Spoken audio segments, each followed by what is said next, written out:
Tuhan adalah gembalaku, takkan kekurangan aku.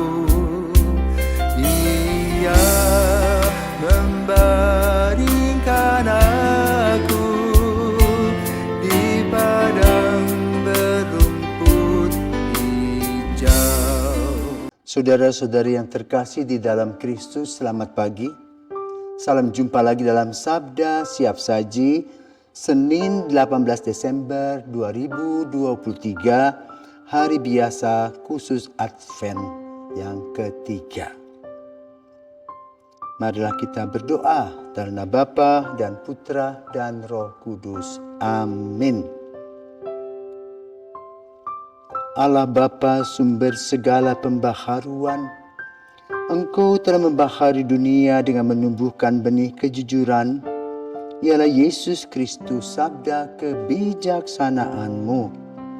Bukalah hati kami agar dapat menjadi pembawa berita dan berkat bagi sesama, sebagaimana dilaksanakan oleh Santo Yosef dalam hidupnya ketika ia mendapat berita dari malaikat bahwa yang dikandung adalah Yesus Putra Allah. Dan ia mengimaninya dan kemudian menjemput Maria untuk melanjutkan kehidupan bersama sebagai satu keluarga. Demi Kristus Putra-Mu dan pengantara kami, kini dan sepanjang masa. Amin. Tuhan bersamamu dan bersama rohmu. Inilah Injil Yesus Kristus menurut Matius. Dimuliakanlah Tuhan. Matius bab 1 ayat 18 sampai dengan 24. Kelahiran Yesus Kristus adalah sebagai berikut. Pada waktu Maria ibu Yesus bertunangan dengan Yusuf, ternyata Maria telah mengandung dari Roh Kudus sebelum mereka berdua hidup sebagai suami istri. Karena Yusuf suaminya seorang yang tulus hati, ia tidak mau mencemarkan nama istrinya di muka umum. Ia bermaksud menceraikannya secara diam-diam. Tetapi ketika Yusuf mempertimbangkan maksud itu, malaikat Tuhan nampak kepadanya dalam mimpi dan berkata, "Yusuf, anak Daud, janganlah engkau takut mengambil Maria sebagai istrimu, sebab anak yang ada dalam kandungannya adalah dari Roh Kudus. Maria akan melahirkan anak laki-laki dan engkau akan menamai dia Yesus.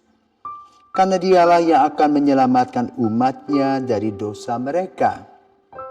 Hal itu terjadi supaya genaplah firman Tuhan yang disampaikan oleh Nabi. Sesungguhnya anak darah itu akan mengandung dan akan melahirkan seorang anak laki-laki, dan mereka akan menamai dia Immanuel, yang berarti Allah menyertai kita. Sesudah bangun dari tidurnya, Yusuf berbuat seperti apa yang diperintahkan malaikat Tuhan itu kepadanya, yang mengambil Maria sebagai istrinya. Demikianlah sabda Tuhan, terpujilah Kristus. Para pirsawan Sabda Siap Saji, selamat pagi.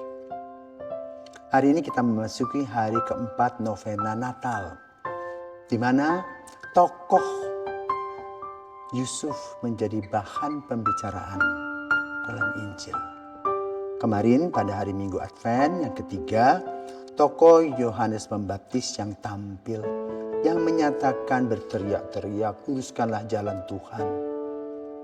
Dan hari ini kita melihat bagaimana Yusuf yang tidur. Makanya sekarang kalau kita perhatikan ada juga patung Yusuf yang sedang tidur, bukan karena ngorok tetapi berpikir. Jadi karakter Yusuf ditampilkan dalam Injil Matius pada hari ini sebagai orang yang punya iman, beriman, dan tidak gegabah, tetapi dia kritis, mengkritisi apa yang dia alami. Namun dia juga mengambil waktu dalam satu yang disebut dengan discernment untuk mengambil sebuah keputusan. Pengalaman Yusuf tentu mengejutkan. dia bermimpi bahwa Maria, sang kekasihnya itu, akan menjadi ibu dari anak-anaknya. Tetapi ternyata Maria yang dipingit itu telah mengandung. Dan tentu akan mencemarkan nama baik keluarganya. Karena Yusuf dari keluarga Daud. Lalu apa yang harus dilakukan dalam situasi yang gelap ini? Dia tidak ngamuk, tapi dia tidur berpikir, merenung. Apa sebetulnya Tuhan punya rencana bagi dia dan juga bagi Maria. Kalau dilihat-lihat, Maria itu bukan perempuan yang nakal, bukan perempuan yang sembarangan, bukan perempuan kaleng-kaleng, tetapi mempunyai martabat dan karakter yang luar biasa yang cocok menjadi ibu dari anak-anak Yusuf. Maka dia tidak berpaling kepada siapapun kecuali kepada Maria. Seluruh dambaan hatinya, seluruh hidupnya hanya ada pada Maria. Tetapi situasinya kok seperti ini. Maka dia harus hati-hati.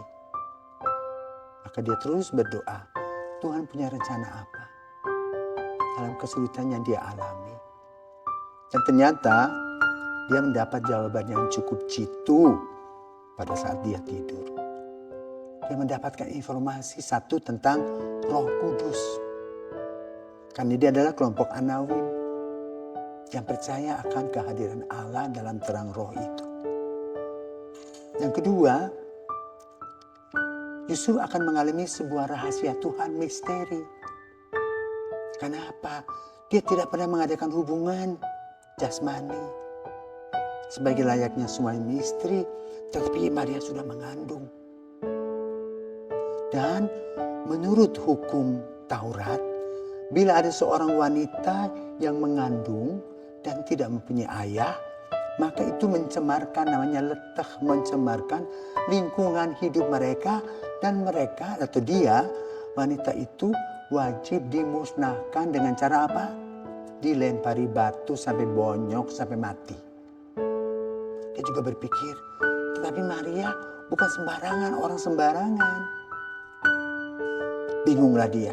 Maka dalam kebingungan itu, dia mengadakan discernment, bertanya kepada Tuhan, apa yang harus dilakukan?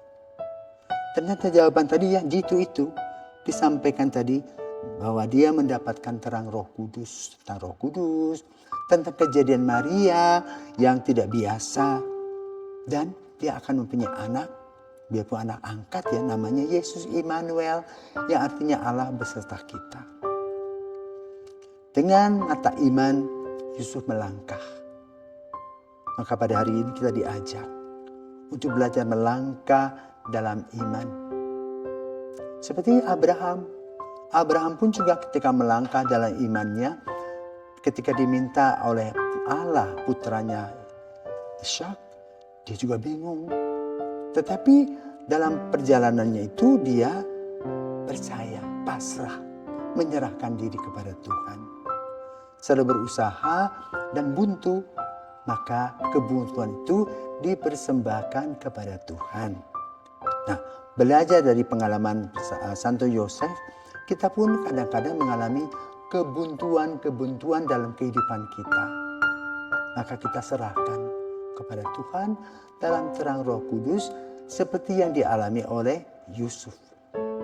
Dan ternyata hasilnya gemilang. Dia bisa menjemput Maria, tidak berpikir negatif tentang Maria. Dia merasakan kehadiran Roh Kudus secara positif dan mereka hidup bahagia.